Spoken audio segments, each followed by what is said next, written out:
আসসালামু আলাইকুম রহমতুল্লাহ বরকাত। আমি খন্দকার সোহেল রানা, এসআর টিভি সোহেল রানা থেকে। দেখবে বাংলাদেশ, শিখবে বাংলাদেশ, সবাই তো আগাবে আমার সোনার বাংলাদেশ। আপনারা সবাই কেমন আছেন? আলহামদুলিল্লাহ, আল্লাহ আমাদের যতটুকু ভালো রাখছে, আল্লাহর কাছে হাজার হাজার শুকরিয়া। এই দুনিয়া থেকে কখন চলে যায় এটা উপরওয়ালা ছাড়া কেউ জানে না। এই কথাটা বলার কারণ হলো, আজকে ঘুমের থেকে উঠে দেখি আমাদের এক বড় ভাই কায়েস ভাই কবুতর পালক, উনি মারা গেছে। ইন্না লিল্লাহি ওয়া ইন্না ইলাইহি রাজিউন। আল্লাহ তাকে বেহেশতে নসিব করুক। খুব ভালো মনের মানুষ ছিল। তো সবারই যাইতে হবে, আমারও যাইতে হবে, আগে পিছিয়ে একদিন। তো আজকে আমরা একটা ভিডিও করব। ভিডিওটা কেমন জানি না, কিন্তু ভিডিওটা হলো আমি আমার কথা বলবো। আমি যেভাবে কবুতর থেকে চিনছি অতটুকু বলবো। আমার থেকে অনেক সিনিয়র আছে, অনেক কিছু জানে, কিন্তু আমি যতটুকু জানছি, যতটুকু শিখছি ওইটাই বলবো।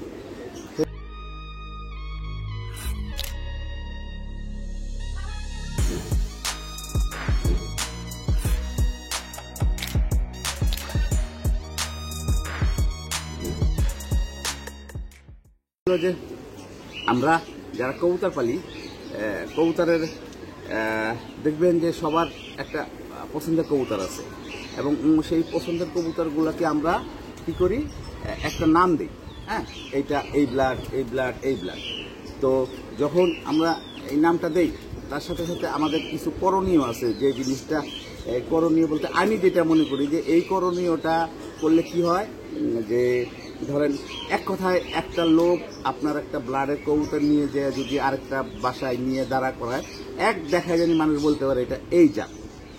এখন আমি A to Z B C D E F ও একটা নাম দিলাম, কিন্তু ওইটা যদি আমাকে আপনার থেকে আমার বাসায় নিয়ে এসে আমি আরেকজনে বলতে হয় এটা এই জাত, তাহলে এইটার জাতের বেরিয়ে মানে একটা ধাপ, এই ধাপটাই পারাইলাম না। যেমন আমরা প্রথমে ধরি আমাদের বাংলাদেশের ঐতিহ্য পাখি কবুতর।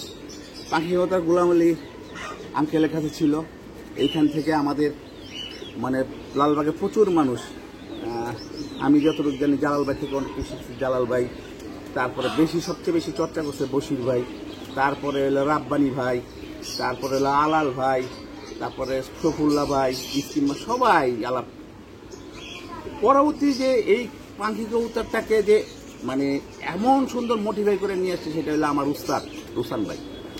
তার পাখিগুলো দেখলে আমার মাথা নষ্ট হয়ে যেত যে সে কি পাখি বানাইছে। তারপরে দেখেন এই কবুতরটা একজনের বাসায় যখন দেখবে যখন এসে চিনা যায় এটা পাখি কবুতর।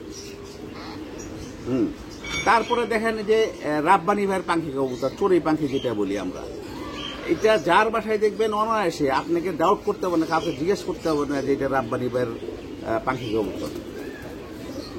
তারপরে আসেন হলো আমাদের মিরপুরে একটা বহুল পরিচিত একটা জাত ছিল বাবু জাত, যেটা হলো আমাদের ওয়ারির মনে হয় বাবু ভাই আর ফরাদ ভাই মিলে জাতটা তৈরি করছিল। এটা আমাদের মিরপুরে অনেক প্রসিদ্ধ একটা বাবু জাত। কারো বাসায় গেলে এক চোখে দেখা যায় যে এটা বাবু জাত, ঠিক আছে, এটা কাউকে বলে দিতে হয় না। তারপরে ধরেন আমাদের পিন্টু ভাই, কারেন্টগঞ্জের পিন্টু ভাই যে লাল পাত্তি করছিল, ঠিক আছে, তার কবুতর এক কথায় একজন মানুষের বাসায় গেলে বোঝা যায় এটা লাল পাত্তি কবুতর। তারপরে আমার উস্তাদ যে তোতা কবুতর গুলো করছিল, মিলিটারি যে নটগুলো কবুতর গুলো করছিল, এই মিলিটারি যে একটা ব্লাড মেন কবুতর না, একটা ব্লাডের দুইটা বাচ্চা আমাদের বাজিতে আসছে 65 দিনে। তারপরে আমার উস্তাদের আরেকটা হ্যামার কবুতর ছিল, খুবই ডেঞ্জারাস কবুতর। তো সেই ধরনের কবুতর মানুষ করে, কিন্তু আমরা যে নামগুলা দিই সেই নামগুলা তো একটা এর থেকে বি আসলে আর চিনা যায় না। কেন চিনা যায় না আমি আপনাদের বলি। এই যে আমার একটা খয়রা গলা মাদি আপনি দেখতেছেন, এই যে পুকুল মাদি আমি বলি। তো এই মাদিটা আমার 115 গুলো 8 বার আসা। তারপরে হইলো জীবনে যে কত পাল্লা খাইছে, টুর্নামেন্টে আসা, বড় বড় টুর্নামেন্টে আসা, মিরপুরে বড় বড় টুর্নামেন্ট 3 সাইড 2 সাইড। তারপরে হলো 65 কিলো বাজি 2 দিনে আসা, 3 দিনের পরের দিন আসা। প্রথম দিনে এখানে বাজ মাছ ছিল, এটা নিয়ে এসে 2 দিন আসছে, 3 দিনের দিন পরে গেছে, পরের দিন আসছে। এইটারে যে আমি বাচ্চাগুলা করছি, এখন এইটারে যদি আমি একটা নাম দিই, ড্রাগন দিলাম, ড্রাগন নাম দিলাম। এখন এই ড্রাগন যে বাচ্চাগুলা করছি, এই বাচ্চাগুলা তো আপনার চিনতে হবে আমার, যে এইটা ড্রাগনের বাচ্চা। ড্রাগনের বাচ্চা করছি, একটা এসে খয়রা গলা, একটা এসে সবুজ গলা, ঠিক আছে। এটা এরকম একটা হারিকেন কবুতর ছিল, এই হারিকেন কবুতর গুলারে ফেইটা ফেইটা এমন করছে, খয়রা গলা হইলে এখন হারিকেন হয়, যাত্রা বিলুপ্ত করে ফেলছে। ঠিক আছে, তো এইটাটা হইল না, মানে এইটার আমি দুইটা বাচ্চা দেখাই, যদি আপনারা দেখেন তাহলে বুঝবেন যে হ্যাঁ সোহেল ভাই কথাটা ঠিকই বলছে। আমি আমারটাই বলতেছি, দেখাইতেছি দুইটা বাচ্চা না, এই যে খয়রা গলার দুটা বাচ্চা। আপনি এখন কিভাবে বলবেন এটা ড্রাগনের বাচ্চা? এটা ড্রাগনের বাচ্চা আপনি কিভাবে বলবেন? এটার বাপ ছিল তোতা, ঠিক আছে, এটার বাপ ছিল তোতা, আর মা হইল খয়রা গলা।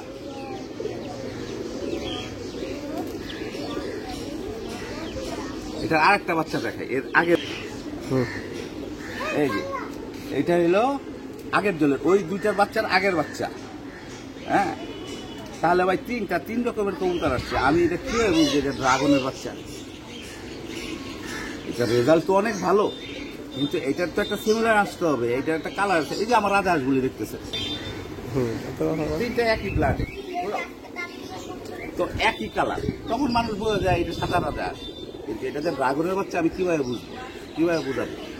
আমাকে তাইলে আমি যার কাছে এই কবুতরগুলো দিব সে আপনাকে বলতে হবে 3 নম্বর, মানে 2 নম্বর ব্যক্তি 3 নম্বরে বলবে যে এটা সোহেল ভাই ড্রাগনের বাচ্চা। কথা বুঝাইতে পারছি তো ভাই? কবুতর কিন্তু এটা খারাপ না, এটা দিয়ে আমি করতে পারি, কিন্তু এটার কোনো ব্লাড হবে না আমার কাছে। কেন হবে না?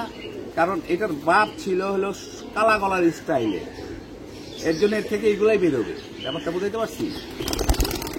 তো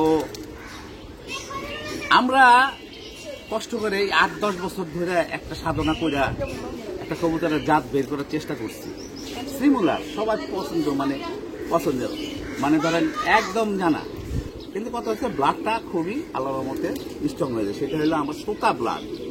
এটা হলো রাইসাবাদের রূপক, সবাই জানে এটা রূপকের একটা নর, আর আমাদের এন্দাদের একটা রাব্বানি চোরই মাদিয়া ছিল, এইটা দিয়ে আমরা একটা ব্লাড করছি।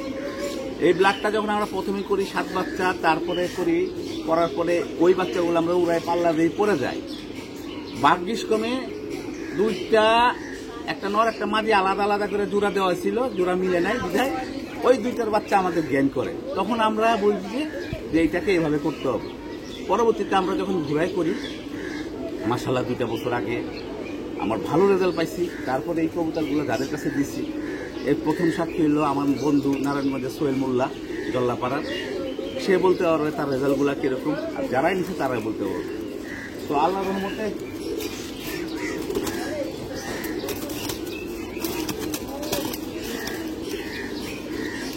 এই নাদিন পাখিটা লয়ে এই যে মানে এই যে ব্লাডটা, এটা হলো আমার র ব্লাডের 7 বাচ্চার এক বাচ্চা। হ্যাঁ, এই 7 বাচ্চার এক বাচ্চা মাদি বাচ্চা। হ্যাঁ, আপনারা দেখেন আমার প্রত্যেকটা কবুতরই এই কালার, এইরকম ছেপছেপা, ঠিক আছে। এক কথায় মানুষ দেখলে বুঝতে পারবে যে এইটা আমার তোতা কবুতর। তোতা কবুতর কাকে বলে, কি আশায় বিষয়টা। তো একটা মানুষ একটা কবুতর নিতেছে, এখন আপনারা বলবেন যে আমি মনে হয় এই ছেলেটারে টুপি পরাইছি, এই ছেলেটারে কোপ দিছি, কিন্তু না ভাই, এটা আমার 10 বছরের সাধনার ফল। হ্যাঁ, 10 বছরের সাধনার ফল। এটা আমি আমারই দিচ্ছি। তুমি এই কবুতরটা কেন নিতে দেবে? এটা আমার পরিচয় করে দিই, এটা আমার ছোট ভাই নাদিম। আপনারা দেখছেন আমার একটা আর্মিন কবুতর একটা বেজি নর নিছিল, রাব্বানিতে বেজি করা। এই নষ্ট আরো কিছু কবুতর নিছিল, তো এইটা এখন ওরা নিও। তুমি এই কবুতরটা ধরো, এই কবুতরটা কেন নিতে দেবে? ভাই যদি আমি সবসময় দেখি ভাইয়ের এই কবুতরগুলোকে অনেক রেজাল্ট করে এবং কবুতরগুলো আমার খুবই ভালো লাগে মাশাআল্লাহ, তো সেই কারণে এই কবুতরগুলো নেওয়া। এই কবুতরটা যে নিলে, এই কবুতরটা তুমি এই কবুতরটা দিয়ে তুমি আরো আমার হিসেবে 70টা কবুতর কিনতে পারতা, কিন্তু একটা শখ, একটা বড় কথা। তারপর কবুতরের রেজাল্ট ওইগুলো খুবই মাশাআল্লাহ অনেক ভালো। সবসময় ভাইয়ের ভিডিও দেখি, সেখান থেকে একটা এটা ঢোল করো কাতলা কবুতর। এই যে আপনারা দেখেন, এই যে এই মাঝির একটা বাচ্চা, এই মাঝির একটা বাচ্চা। হ্যাঁ, কাজলান মাদি দিয়ে করা, কাজলান নর দিয়ে করা। তো আল্লাহর রহমতে 2 বছর আগে আমার খুব ভালো পারফরমেন্স দিছে, সে অনেক দূর থেকে আসছে। হ্যাঁ, তো এই কবুতরগুলা দেখলে বোঝা যায় যে এই কবুতরের ভিতরে একটা তোতা কবুতরের সংমিশ্রণ আছে। তারপরে তুমি বলো যে এই কবুতরটা যে নিলা, তোমার ইচ্ছাই নিতে না, আমি তোমার ফোর্স করছি না, না? আমি নিজের ইচ্ছাই। কয়বার তুমি আমার ফোন দিছিলে? অনেকবার ভাইয়ের যখন যে কবুতরটা নিয়ে চর্চা করতেছে তখন থেকেই আমি তোমার বলছি যে এই কবুতর বিক্রি করি না। তারপরে দিচ্ছি কেন ভাই, মানে ওরা 2টা ভাই, রেজওয়ান আর ওই যে রেজওয়ান আর জাহাজ। হ্যাঁ, তো ওরা 2টা ভাই হলো ভাই কবুতরের জন্য পাগল। একটা ভালো কবুতর ওরা নিজেরা দেখছে, সব বাসায় যা করছে, আমার থেকে বাচ্চা নিয়ে করছে, কবুতর নিয়ে করছে, করার পর আর ইউছে ওদের শখের একটা বাচ্চা, এই যে শখের একটা পাখি, আমি পাখি পালে কি যাই, এইটাও আমার দিয়ে দিচ্ছে যে ভাই এটা আপনি নিয়ে যান। মানে ওর কলিজার টুকরাও সারাদিন এটা নিয়ে ঘুরে, কলেজ থেকে আইসা সারাদিন ঘুরে এইটা আমার গিফট করছে যে ভাই এটা আপনি দিলাম, আমার এই কবুতরটা দেন। মানে এই কবুতরটার দাম কত পড়ছে এটা আমি আপনাদের বলতে পারতেছি না। আমার কথা হলো যে আমি বলতেছি না যে আপনারা সবই করেন, কিন্তু একটা সিমুলার রাখেন যে আমি জানি এই জাতটা যে করতেছি, এই যে একটা হইলে সবুজ গলা হোক, তাহলে একবারে সবুজ গলা হোক, হইলে জিরা গলা হোক, একবারে জিরা গলা হোক, হইলে লম্বা হোক, চড়া হোক, চেপা হোক, লম্বা হোক, এরকম বগের সাথে ওইগুলো হোক, মানে তাহলে এটা নির্দিষ্ট চিনা যায়। আমরা একটা শুধুই জাত দিয়ে দিলাম, ওই জাতের তো আর কাজ হলো না। ঠিক আছে, তুমি কি এটা নিয়ে হ্যাপি? জি, অনেক খুশি। হ্যাঁ, এটা লাগে জোড়া দিবা কি? এটার সাথে তুমি একটা পাল্লা করা লম্বা শেপের নট দিও, আল্লাহর রহমতে 10টা বাচ্চা করবা, 8টা বাচ্চাই তোমার বাসায় থেকে দেবো, এতটুকু আমি শিওর দিতে পারি আল্লাহর রহমতে। ঠিক আছে, তো তোমার কিছু পাওয়ার থাকলে পাও। তো সবাই কবুতর নিতেছি, দোয়া করবেন ভালো কিছু যেন করতে পারি। তো ভাইয়ের জন্য দোয়া করবেন, ভাই যেন সুস্থ থাকে।